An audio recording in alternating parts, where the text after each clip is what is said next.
सबैजनालाई सबै आरामै हुनुहुन्छ होला। आज चाहिँ हामी रसिया मस्कोमा भएको 89 फ्लोर माथि चाहिँ गएर हामी मस्को सिटी हेर्ने मौका पाएका थियौँ। त्यहाँ चाहिँ अब सर्टेन चार्ज तिरेर जानुपर्ने हुन्छ 3 जना है। भोलि दाइ चाहिँ नेपाल जाँदै हुनुहुन्छ, त्यो भएर आज दाइको लास्ट डे रसियामा घुमघाम भयो है, रमाइलो भयो। अब त्यसैले हामी हेरेर फर्किने क्रममा म तपाईँलाई बाटोको सम्पूर्ण दृश्यहरू देखाउनेछु।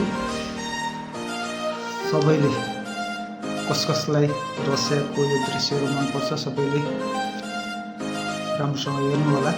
तपाईँले अगाडि देखिराख्नु भएको छ यो बस है, यो बसमा थोरै पैसा लाग्छ, यसको भिड पनि हुँदैन, एकदमै सहज। यो सिटी बस हो, ट्याक्सीभन्दा एकदमै सस्तो पर्छ है। अहिले हामी चाहिँ ट्याक्सीमा छौँ, ट्याक्सी अलिकति हाम्रो टाढा भएको हुनाले ट्याक्सीमा छौँ। ट्याक्सीमा चाहिँ अलिक महँगो पर्छ है। रातिको समयमा एकदमै चिलिमिली छ, जताततै लाइटहरू, मस्को सहर एकदमै राम्रो छ घुम्नको लागि। अरू कुराहरू राम्रो छ। बाटोमा के कस्तो दृश्यहरू आउँछ तपाईँले हेर्दै जानुहोस्, म देखाउँदै जान्छु।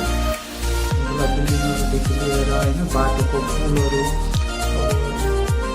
समथर ठाउँ भए तापनि पुलहरू एकदमै, बाटो माथि पनि पुल छ, बाटो मुनि पनि छ, चारैतिर जताततै गाडीहरू कुद्नको लागि चाहिँ समथर भए पनि हाम्रो नेपालमा चाहिँ अब पहाड भएपछि अथवा खोला नाला भएपछि पुल हालिन्छ। यहाँ चाहिँ समथर ठाउँमा पनि बाटोको स्टेप अनुसार कतिवटा पुल छ देख्नुभयो, 1 2 3वटा, अनि तल यो 4वटा तल पनि छ, त्योभन्दा माथि पनि छ, देख्नुभयो नि। यसरी छ 3वटा पुल लामो छ, तर फरक बाटोको पुलहरू हो यो।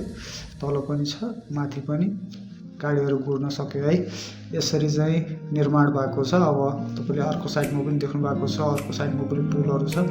हाम्रो नेपालमा हुँदा अब खोला नाला पऱ्यो भने पुल हालिन्छ भने, यहाँ चाहिँ बाटो माथि पनि पुलहरू भयो भने गाडी कुद्नलाई सहज हुन्छ है। यसरी विकास भएको छ रसियामा होइन। यो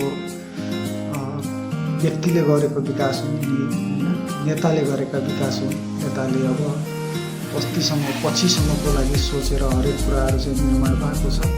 यो ठाउँको ग्यापहरू पनि एकदमै छ क्या, जुन हुनुपर्ने घरहरू बनाउँदाखेरि हुनुपर्ने ग्यापहरू, सडकहरू बनाउँदा हुनुपर्ने ग्यापहरू एकदमै सोचेर पछिसम्मको लागि विचार गरेर सबै कुराहरू निर्माण भएका छन्। त्यसै गरी अब यहाँ ट्राफिक प्रहरी तपाईँले खासै देख्नुहुन्न, यति भिड हुन्छ, तर पनि उनीहरू बाटोमा कहिलेकाहीँ फाटाफुटा देखिन्छ उनीहरूको चेकिङमा, नत्र सबै सिसी क्यामेराले मात्र क्याप्चर गरेको हुन्छ। न त अब योभन्दा पनि विकसित देशहरू त छन् होला। अब म चाहिँ पुगेको छैन, म यहाँ पुगेको हुनाले म जस्ता धेरै साथीहरू पनि आउनु भएको छ होइन, रसियामा घुम्ने मौका पनि पाइएको छ। अब म तपाईँलाई अन्डरग्राउन्ड देखाउँछु, हेर्नुहोस् है अन्डरग्राउन्ड कस्तो छ। यति लामो हुन्छ अन्डरग्राउन्ड पनि, यस्तो उसमा पनि एकदम प्लेन छ कि अन्डरग्राउन्डमा तपाईँको 3 लाइनको बाटो छ है। कति राम्रोसँग बनाएको छ त अन्डरग्राउन्डभित्र पनि, पुरै त्यो पठालमा मार्बलहरू राखेर, मार्बल टिक्क परेको मार्बलको चाहिँ भित्तामा टाँसेको छ, कस्तो राम्रो छ होइन। त्यो भएर अब विकासको लागि चाहिँ सबैभन्दा त अब नेतृत्व गर्ने मान्छे राम्रो हुनुपर्छ। अब त्यो सिलेक्सन नगर्नुपर्ने कुराहरू हो। प्रत्येक पटक चुनाव आउँदाखेरि नेपाली जनताले चुन्दाखेरि एकजना व्यक्ति लिडर चाहिँ राम्रो भयो भने मजाले विकास हुन्छ। विकास नहुने कुरै छैन। अब एउटैले अर्बौँ भ्रष्टाचार गरेपछि त विकास हुने कुरा नै छैन। व्यक्तिले चाहिँ अर्को भ्रष्टाचार गर्छ भनेपछि त्यो पैसाहरू हरेक कुराहरू चाहिँ विकासमा लगाउँदा कति राम्रो हुन्छ। त्यसैले कुनै पनि व्यक्ति सिलेक्सन गर्दा, चुनावमा भोट हाल्दा तपाईँहरूले सम्पूर्णले हामीले राम्रोसँग हाल्यौँ भने त्यो व्यक्तिले पछि गएर धोका दिँदैन, एउटैले अर्को भ्रष्टाचार गर्दैन। यसरी विकास हुन्छ चाहेपछि अब होइन।